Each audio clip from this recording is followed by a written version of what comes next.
విదేశాల్లో చదవాలనుకుంటున్నారా? అయితే విదేశ్ కన్సల్ట్ ని సంప్రదించండి. సార్ చెప్పండి, ఏంది రైతు దీక్ష ఉద్దేశం ఏంటి? రైతు దీక్ష మీద రేవంత్ ప్రభుత్వము రైతులకు అనేక హామీలు ఇచ్చిర్రు. దానికి 500 రూపాయలు క్వింటాలకు అయితే బోనస్ ఇస్తున్నాడో ఆ బోనస్ కావచ్చు. అదేవిధంగా వాళ్ళకి ఇచ్చిన రుణమాఫీ అని చెప్పారు. రుణమాఫీ అది లెక్క తీర్చాలని చెప్పేసి అది మధ్యంతరం వదిలిపెట్టారు. అదేవిధంగా వాళ్ళకు పంటకు ఇన్సూరెన్స్ ప్రకటించవలసిన అవసరం ఉన్నది. అదేవిధంగా వాళ్లకు లోన్లు ఇచ్చే అవసరం ఉన్నది.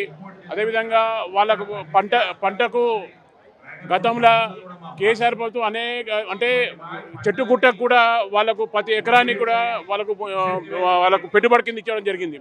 కానీ అట్లా కాదు, నేను అధ్యయనం చేస్తూ ఉన్నాము, రైతులను ఆదుకుంటాము, ఖచ్చితంగా వాళ్ళకు పంట పెట్టడానికి పెట్టుబడి కింద వాళ్ళకు రుణాలు ఇస్తామని చెప్పి పెట్టుబడి కింద ప్రభుత్వం ఆదుకుంటని చెప్పింది. అది అన్ని కూడా పక్కన పెట్టేసి కేవలం మీరు హైడ్రా అని చెప్పేసి ఇంకోటని చెప్పేసి ప్రభుత్వం తప్పుకుంటా ఉన్నది. ఖచ్చితంగా రైతుల పక్షాన భారతీయ జనతా పార్టీ ఉంటుంది, దానితో పోరాడుతుంది.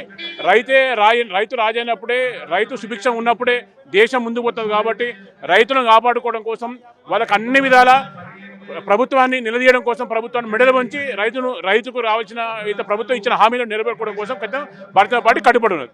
ఇది ప్రజాపాలన. 18,000 కోట్ల రూపాయలు ఎట్ ఏ టైం రుణమాఫీ చేసిన ప్రభుత్వం అంటుంది. వాళ్ళు కేవలం ఏంటంటే అంకెల గారడితోనే ఒక పక్క రైతులు మోసం చేస్తూ ఉన్నారు, ప్రజలు మోసం చేస్తూ ఉన్నారు.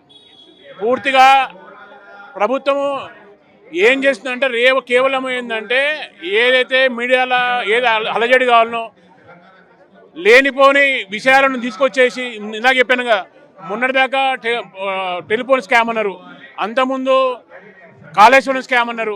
ఈ విధంగా ఒక్కొక్క స్కామ్లు తీసుకొని ప్రజల దృష్టి మళ్లించడం సక్సెస్ అయ్యారు తప్ప దీన్ని ప్రజలకు వచ్చింది ఏం లేదు. రైతులకు 18,000 కోట్లు ఇస్తే అసలు ప్రభుత్వం ఉన్నది.